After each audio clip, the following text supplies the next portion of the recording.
Hey guys, welcome back. ये है channel पर बात करेंगे हम निदा खान के ऊपर, निदा खान की कुछ स्टोरीज़ के ऊपर और निदा खान की मासूमियत के ऊपर। उससे पहले सॉरी, मेरी वॉइस थोड़ी सी आजकल डिस्टर्ब चल रही है। मुझे 2-3 कमेंट्स जो है वो मुसलसल हर एक वीडियो पर आ रहे हैं कि वॉइस क्लियर नहीं है, आप जो एप्लीकेशन यूज़ कर रही हो। दरअसल मेरा जो कैपकट का प्रो वर्जन है उसका थोड़ा सा एंड हो गया है, दी एंड हो चुका है। तो अभी जो है रिसेंट मेरा थोड़ा सा कार्ड इशू कर रहा है, तो कार्ड थोड़ा सा मैं फिक्स करवा रही हूँ। तो जैसे ही मेरा वो प्रो वर्जन रिटर्न आ जाएगा तो वो जो नॉइस रिडक्शन होती है ना, वो फिर यहीं से हो जाएगी, वरना मुझे अभी दूसरी एप्लीकेशन से यूज़ करनी पड़ी है। उसमें वो मेरी रियल वॉइस को भी, उसको लगता है कि मेरी जो रियल वॉइस है वो भी सिर्फ और सिर्फ नॉइस ही है, वो भी हटा देता है। ऐसी तो मेरी बेइज्जती होती है। तो बस 1-2 दिन के लिए बर्दाश्त कर लो, जब तक मेरा कार्ड मेरा साथ नहीं दे रहा, जब तक तुम लोग साथ दे दो, उसके बाद फिर मेरे कार्ड ने साथ देना है तो मैं दोबारा से कैपकट के प्रो वर्जन पर आ जाऊंगी। तो चलो जी, अभी बात करते हैं निदा खान की स्टोरी के ऊपर। निदा खान जो स्टोरीज़ लगा रही है, उस स्टोरीज से कहीं ना कहीं मुझे ये लग रहा है कि ये जो इसने रीयूनियन की बात हो रही है, या ये बात हो रही है कि कौन सा बंदा आने वाला है, किस किस स्पेशल बंदे से वो मिलाने वाली है, जैसे स्पेशल बंदे का वो जिक्र कर रही है, वो सुफियान नहीं है।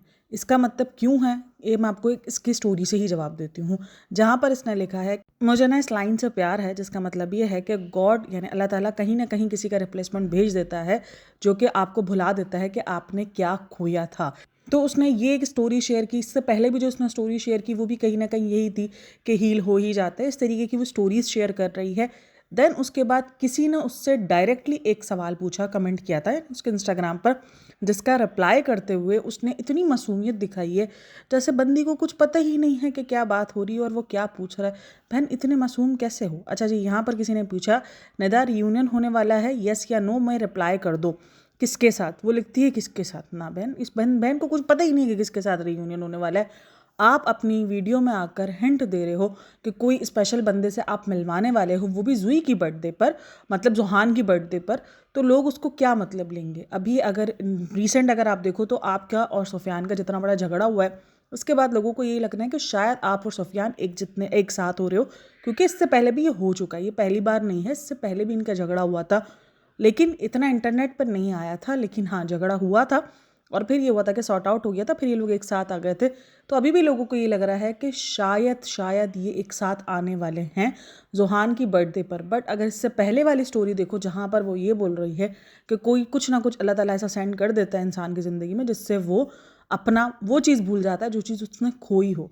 तो इन दोनों स्टोरीज से कहीं ना कहीं ये चीज़ तो मुझे लग रहा है कि सुफियान वाली वो कहीं ना कहीं क्लियर हो गई है। सिर्फ और सिर्फ हाइप रखी गई है ताकि जो जोहान के बर्थडे वाला व्लॉग हो या जोहान का जो व्लॉग हो, या उस दिन काफ़ी सारे लोगों को अच्छा ये भी लग रहा है कि ये किसी ऐसे बंदे से मिलवाने वाली है जिससे वो आगे चल के शादी करने वाली है, या जो भी ऐसा सीन है, या वो अपनी शादी अनाउंस करने वाली है।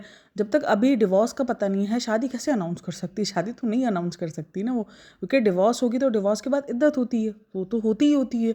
तो वो तो 3 महीने का उसका एक आता है, फेज़ आता है, जहाँ पर आपको वो इद्दत का फेज़ आपको मतलब पूरा करना पड़ता है। तो ये कैसे पॉसिबल है कि वो बगैर डिवोर्स के अपनी शादी अनाउंस कर देगी? वो तो पॉसिबल ही नहीं है। वो काफ़ी सारे लोगों को यही लग रहा है कि वो कोई एक नया बंदा दिखाने वाली है, क्योंकि जिस तरीके से वो बार बार अपनी वीडियोस में हिंट दे रही है कि मर्द के बगैर औरत नहीं रह सकती है, मर्द की नीड होती ही होती है। पहले जो बंदी मर्द को एक्सेप्ट ही नहीं कर रही थी, जो ये सारी बातें बोल ही नहीं रही थी, क्योंकि देखो, जब आप ज़िंदगी में कई नए नए तरीके से किसी नए दुख से निकलते हो ना, तो आपको लगता है अब आप दोबारा उस गली नहीं जाना चाहोगे। बट आहिस्ता आहिस्ता आपको लगता है नहीं, पूरी दुनिया एक जैसी नहीं है, एक और बार भरोसा कर लेते हैं। तो बहुत सारी चीज़ें होती हैं, फिर लोग भी समझाते हैं, घर वाले भी समझाते हैं कि नहीं आगे बढ़ो, मूव ऑन करो।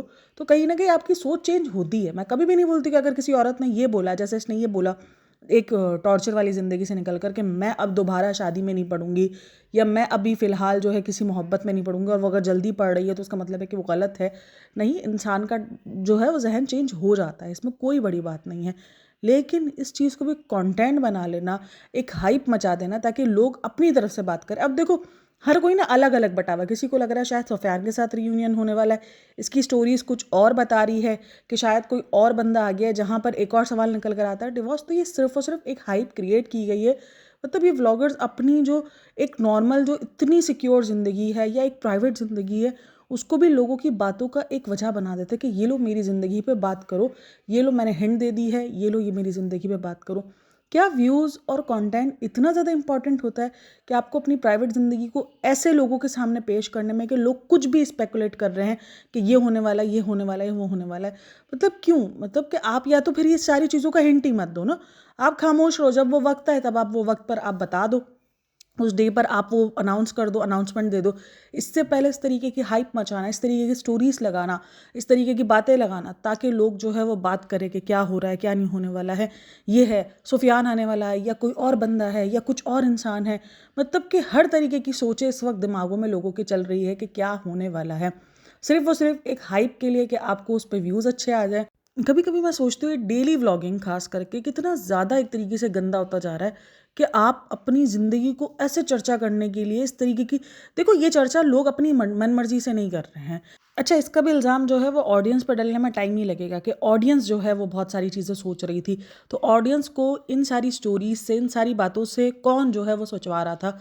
अगर आप उसके उस वीडियो में भी वो क्लिप देखो जहाँ पर वो ये बोल रही है कि किसी स्पेशल से मिलवाने वाली हूँ जो मेरे दिल के बहुत करीब है, ये है वो है, सुहान के बर्थडे पे मिलाने वाली हूँ, तो जाहिर सी बात है लोगों का दिमाग आपकी दोस्ती से हट के या किसी ऐसे बंदे से जो आपकी ज़िंदगी में बहुत करीब हो, वो सही जाएगा कि आप किसी पार्टनर से मिलवाने वाली, क्योंकि इस वक्त आपकी ज़िंदगी में अगर किसी चीज़ की बहुत ज़्यादा शिद्दत से कमी है, वो एक पार्टनर की है। तो लोगों को यही दिमाग में जाएगा। उसके बाद इस किस्म की स्टोरीज़ जो कहीं ना कहीं ये बताती है कि शायद आपको सुफियान का नेमुल बदल मिल चुका है, जो कि आपको जो आपने सहा है उसका नेमुल बदल आपको सुफियान की सूरत में जो आपने सहा है वो आपको किसी दूसरे की सूरत में एक अच्छा फल मिल चुका है।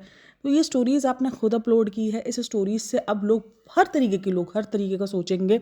उस पर फिर ऑडियंस को ही ब्लेम करना कि ऑडियंस की सोच ऐसी है या ऑडियंस ऐसा सोचती है, सिर्फ और सिर्फ एक हाइप मचाना। मुझे कभी कभी लगता है व्लॉगिंग कितनी अजीब हो चुकी है। मतलब सोचो, अपने ही प्राइवेट ज़िंदगी को इस तरीके से हाइप के लिए दे देना, इस तरीके से बातें के लिए पेश कर देना। खास करके चलो एक तो हो रहा है कि आप नॉर्मल व्लॉग कर रहे हो और लोग बातें कर रहे हैं, ये तो हो रहा है कि खास बातों के लिए दी जा रही है पॉइंट्स कि ये लो बात करो, ये लो ये पॉइंट लो, ये लो ये स्टोरी लो। और इतनी आप मासूम नहीं थी कि आपको समझ नहीं आया कि वो किस रियूनियन की बात कर रही है। और वो कमेंट लेके भी उसका भी जवाब देने का मतलब यही है कि ताकि लोग भूलें नहीं, लोगों के दिमाग में ये बात रहे। वरना ये कमेंट प्राइवेट होते हैं, आपको नहीं पता कि किसने क्या कमेंट किया। वैसे हज़ारों कमेंट्स होंगे जो कि वो इग्नोर करती होगी, जिसका वो रिप्लाई नहीं करती होगी स्नैपचैट पर। हज़ारों कमेंट्स आए हुए होते हैं, हज़ारों रिप्लाई होते हैं, बट लेकिन नहीं, इसका इसने निकाला, उसको पता है कि ये किसकी रियूनियन की बात कर रही है। मतलब अजीब सी मासूमियत, मतलब अजीब, ये अपने आप को खुद, मैंने कहा ना, ये सपना वाला खेल खेल रही है। उसको बहुत सिंपैथी मिली है, लोग उसको बहुत प्यार कर रहे हैं। बट अगर यही सब कुछ चलता रहा, क्योंकि अगेन अगर आप सुफियान के व्लॉग्स देखो या सुफियान की सारी चीज़ें देखो, सुफियान ठंडा पड़ गया है, सुफियान खामोश हो गया है। अब कुछ लोग उसकी खामोशी को बोल रहे हैं वो डर गया है या एक्स्ट्रा, बट उसने एक खामोशी इख्तियार कर ली है। अभी भी लास्ट उसका जो व्लॉग आया था उसके अंदर कोई इतना ज़्यादा वो अजीब नहीं था, उसने अपना घर दिखाया है। अच्छा, लोग इसके घर की सजावट पर भी बोल रहे हैं कि शायद उसका घर बिल्कुल रेडी पड़ा है, क्योंकि ऐसा लग रहा है कि बस उस घर में एक औरत की कमी है, बाकी उसने पूरा घर एक रेडी कर लिया है। और उस घर को रेडी करने की वजह से ऐसा लग रहा है कि हाँ शायद जो है इनका रियूनियन होने वाला है। ये बहुत सारे लोगों के कमेंट्स भी मैंने रीड किए थे सुफियान की वीडियो पर, जहाँ पर लग रहा है कि घर पे ऐसा लग रहा है जैसे आपके घर पे जो है दोबारा से निदा और जुहान आने वाले, जिस तरीके से आपने घर को रेडी किया हुआ है। तो खैर ये सारी चीज़ें तो अभी चल ही रही है, लेकिन एक तरफ से उसकी तरफ से बिल्कुल खामोशी हो चुकी है, मतलब सुफियान की तरफ से। लेकिन ये बंदी कहीं ना कुछ दे ही रही है कि लो बात करो, ये लो करो, कभी सिंपैथी के लिए। तो ये एक टाइम तक तो आपको ऑडियंस सिंपैथी देगी, एक टाइम बाद ना ऑडियंस बोलेगी ये क्या है, मतलब ये किस किस्म का ड्रामा, ये क्या चल रहा है। ऑडियंस ने थकना ही है, ऑडियंस ने बोर होना है। और ये कहीं ना कहीं आप स्नैपी गर्ल का हाल देख सकते हो कि इतनी ज़्यादा मतलब ऑडियंस की सिंपैथी, मतलब इतना मैंने कभी भी इंटरनेट पर सिंपैथी किसी को नहीं मिलती हुई देखी है। एक ये और एक नेहा जो थी, कौन थी वो नेहा, क्या नाम था, नेहा आशीष, उसको भी बहुत सिंपैथी मिली। लेकिन जब उसकी ये सारी चीज़ें, कुछ भी ऐसा खुला, कुछ भी ऐसे सीन हुए, उसके बाद इंटरनेट पर सबसे ज़्यादा ट्रोल भी ये लोग ही हुए हैं। आप स्नैपी गर्ल को देख लो कितना ट्रोल हुई है, मतलब कि एक लेवल का ट्रोल हो रही है और अब भी ट्रोल होती है। तो यही है कि अगर आपने ये चीज़ें नहीं बदली, अगर आप अपनी ज़िंदगी के अंदर नहीं गई, क्योंकि उसको भी पता है कि कंटेंट उसका बैठना शुरू हो जाता है, उसके 50-60 हज़ार पे व्यूज़ चले जाते हैं। जैसे ही कुछ कंट्रोवर्सी वाली बात होती है, कुछ ऐसा होता है, तो लाख, 1.5 लाख, 2 लाख, कभी कभी 2.5 लाख व्यूज़ आ जाते हैं। वरना उसके व्यूज़ डाउन होने शुरू हो जाते हैं, 1.5 लाख तक पहुँचते हैं, फिर लाख तक पहुँचते हैं, ऐसे चल रहा होता है। तो खैर आप लोग इन सब में क्या कहना है? अगर आप उसकी स्टोरीज़ देख रहे हो या आप ये सारी चीज़ें देख रहे हो, तो आपको क्या लग रहा है कि सिर्फ और सिर्फ बातों के लिए पेश किया जा रहा है या इसके पीछे कुछ और ही हकीकत है? मुझे तो ये सब कुछ सिर्फ ऐसे ही लग रहा है कि हाँ एक हाइप मचाई जा रही है। और वो कहते हैं ना कि खोदा पहाड़ और निकला चूहा, वही वाला सीन होने वाला है। खोदा जाएगा पहाड़ और निकलेगी कोई चूहिया, वो यही, क्योंकि कोई बंदा, क्योंकि लोगों को ये लग रहा है कि कोई बंदा आने वाला है जो उसकी ज़िंदगी में पार्टनर का रोल अदा करेगा। बट ऐसे डिवोर्स मतलब ऐसा होता है ना कि आपने अभी तक, यही इसने खुद भी कहा है कि दिखाओ पेपर कहाँ हुई है डिवोर्स, तो डिवोर्स अभी तक इनकी ऑफिशियली नहीं हुई है। अगर वो गवर्नमेंट के थ्रू जो डिवोर्स होते हैं या पेपर्स होते हैं, जो भी होता है डिवोर्स वाला जो एक पूरा प्रोसीजर होता है, वो अभी तक कंप्लीट नहीं हुआ है, तो वो बंदा कैसे जो है इंट्रोड्यूस करवा सकती है, आप लोग खुद ही सोचो। तो ये बंदे वाला सीन ही नहीं है, ये कुछ और ही सीन है, सिर्फ इसने हाइप मचा के रखी है ताकि लोग उस हाइप में रहें, और हो भी रहा है। चलो जी, आप लोगों को क्या कहना है मुझे लाजमी बताना। बाकी वीडियो अच्छी लगी हो तो like share and subscribe my channel. अपना बहुत सारा ख्याल रखना, मिलते हैं नेक्स्ट वीडियो में, तब तक के लिए टेक केयर, बाय बाय, अल्लाह हाफिज़।